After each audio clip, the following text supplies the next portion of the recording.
नमस्कार, कांचन वर्ल्डमध्ये आपलं स्वागत आहे. आज आपण बघणार आहोत सुक्या बोंबलांची चटणी, जी भाकरीसोबत, चपातीसोबत अतिशय छान लागते.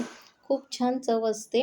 वर्षभराचे साठवलेले बोंबील असतात, तर कधीच मच्छी मिळाली नाही आणि भाजी नसेल, तर अशी चटणी भाकरीसोबत, चपातीसोबत तुम्ही करू शकता. तर इथे मी गरम पाण्यामध्ये 15 ते 20 बोंबील असे तुकडे करून घातलेले आहेत. वर्षभरासाठी बोंबील साठवतो असे तुकडे करून ठेवले जातात. हे बघा इथे बोंबील 2 ते 3 मिनिटं मी गरम पाण्यामध्ये वाफवून घेतले. आता चटणीसाठी तयारी करण्यासाठी इथे मोठा कांदा घेतला आहे, 2-3 मिरच्या, 1 टोमॅटो कापून घेतलेला आहे आणि हे आहेत सुके बोंबील. तर हे असे 2-3 भाग करायचे आहेत.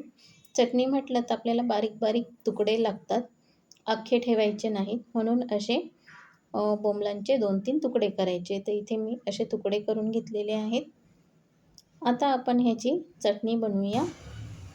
इथे मी पसरट भांडं घेतलेलं आहे. त्यामध्ये 2 पळीभर तेल घातलेलं आहे. आता तेल गरम झाल्यानंतर आपण ह्याच्यामध्ये कांदा घालूया. कांदा आणि 2-3 मिरच्या घेतल्यात मी.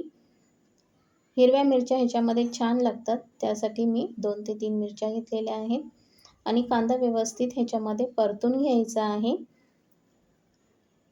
परतून झालं की त्यामध्ये टोमॅटो घालत आहे.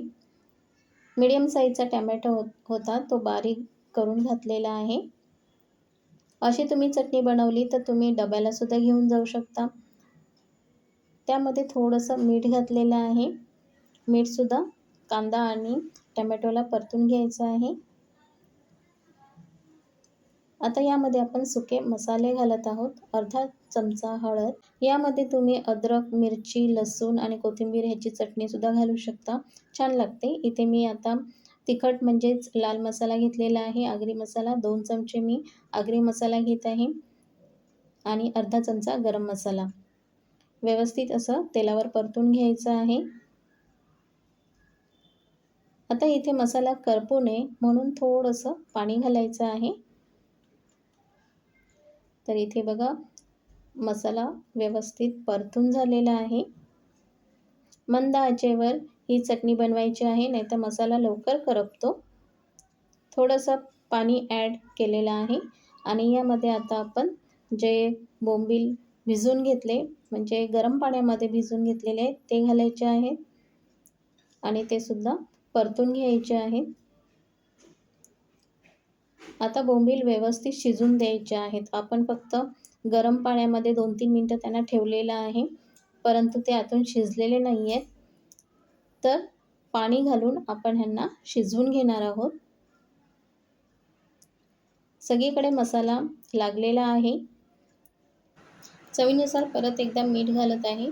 थोडंसं मीठ आधी घातलं होतं, अर्धा चमचा आता मीठ घातलं आहे आणि बोंबीलसुद्धा खारवलेले असतात, म्हणजे समुद्राचे असतात, त्यामुळे जास्त मीठ घालायचं नाही.